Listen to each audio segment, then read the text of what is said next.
Last night, on the President's orders, U.S. Central Command, under the command of General Eric Kurilla, executed Operation Midnight Hammer, a deliberate and precise strike against 3 Iranian nuclear facilities. More than 125 U.S. aircraft participated in this mission. At midnight Friday into Saturday morning, a large B-2 strike package comprised of bombers launched from the continental United States. As part of the plan to maintain tactical surprise, part of the package proceeded to the west and into the Pacific as a decoy, a deception effort known only to an extremely small number of planners and key leaders here in Washington and in Tampa. The main strike package, comprised of 7 B-2 Spirit bombers, each with 2 crew members, proceeded quietly to the east with minimal communications. Any retaliation by Iran against the United States of America. As the Operation Midnight Hammer strike package entered Iranian airspace, the U.S. employed several deception tactics, including decoys, as the 4th and 5th generation aircraft pushed out in front of the strike package at high altitude and high speed, sweeping in front of the package for enemy fighters and surface-to-air missile threats. The safety of our service members and civilians. We are currently unaware of any shots fired at the U.S. strike package on the way in.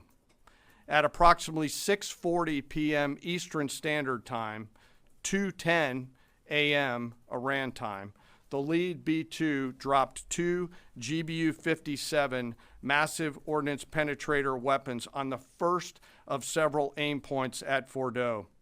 As the President stated last night, the remaining bombers then hit their targets as well, with a total of 14 MOPs dropped against 2 nuclear target areas. All 3 Iranian nuclear infrastructure targets were struck between 6:40 p.m. and 7:05 p.m. Eastern Time. Again, that's about 2:10 in the morning local time in Iran, with the Tomahawk missiles being the last to strike at Esfahan to ensure we retain the element of surprise throughout the operation. Following weapons release, the Midnight Hammer strike package exited Iranian airspace and the package began its return home. We are unaware of any shots fired at the package on the way out. Iran's fighters did not fly, and it appears that Iran's surface-to-air missile systems did not see us.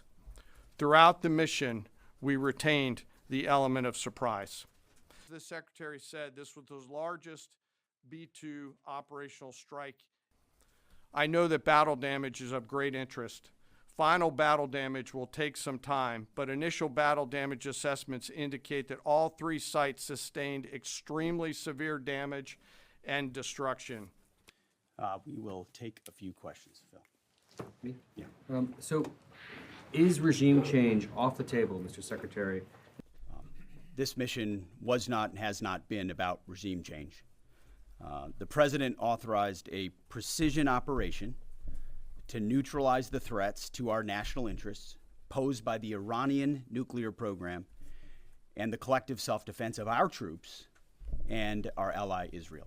Secretary Hegseth, as a global war on terrorism veteran, what do you say to veterans who may be concerned the U.S. is getting into another open-ended war in the Middle East over weapons of mass destruction?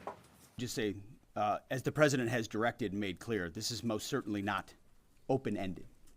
It doesn't mean it limits our ability to respond. We will respond if necessary. The most powerful military in the world is postured and prepared to defend our people. But what the President gave us, as I said, was a focused, powerful, and clear mission on the destruction of Iranian nuclear capabilities. Those were the targets. That's what was struck. That's what was overwhelming. That's what was overwhelming. That's what the Iranian regime needs to understand. As the President put out last night, he wants peace. There needs to be a negotiated settlement here. We ultimately demonstrated that Iran cannot have a nuclear capability. That is a very clear mission set on this operation. That's all we've got. Thank you very much. Appreciate it, Mr. Chairman. Mr. Chairman, do you have any of the WC-135s up to check the radioactive material? an atmosphere.